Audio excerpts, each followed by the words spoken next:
അന്നേ ദിവസം ഒരു കാറ്റുള്ള രാത്രി ആയിരുന്നു. നഗരത്തിലെ ചെറു ജ്വല്ലറി കട സന്ധ്യ ജ്വല്ലേഴ്സ് രാത്രി പൂട്ടിയതിന്റെ 2.5 മണിക്കൂറുകൾക്കകം ഒരാൾ എത്തി. പിന്നിൽ ചെറുകാറ്റ്, കാലടി ശബ്ദം. കറുത്ത ഡ്രസ്സും മാസ്കും ധരിച്ച ആ കവർച്ചക്കാരൻ മതിലിന്റെ പുറകിലൂടെ കടക്കുകയായിരുന്നു. സിസിടിവി ക്യാമറകൾ പ്രവർത്തനരഹിതമാക്കിയതിനുശേഷം ചെരുപ്പിന്റെ ശബ്ദം പോലും ഇല്ലാതെയാണ് അകത്തേക്ക് കയറിയത്. അകത്ത് എത്തിയതുമുതൽ 3 മിനിറ്റിന്റെ ഉള്ളിൽ അയാളുടെ ലക്ഷ്യം തീർന്നിരുന്നു. 50 ലക്ഷത്തിന്റെ സ്വർണ്ണാഭരണങ്ങൾ ഒരു ചെറിയ ബാഗിൽ ഇട്ടു.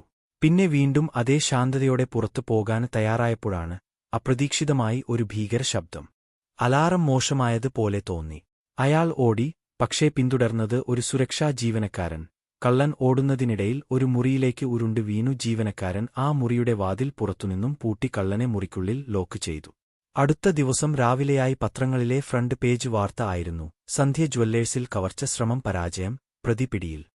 കവർച്ച പൂർണ്ണമായി വിജയിച്ചിരുന്നെങ്കിൽ ഇന്നലെ രാത്രിയും മറവിയാകുമായിരുന്നു. നിങ്ങൾക്ക് ഇപ്പോഴൊരു രാത്രി അനുഭവം ഉണ്ടായിട്ടുണ്ടോ? കമന്റിൽ പറയൂ.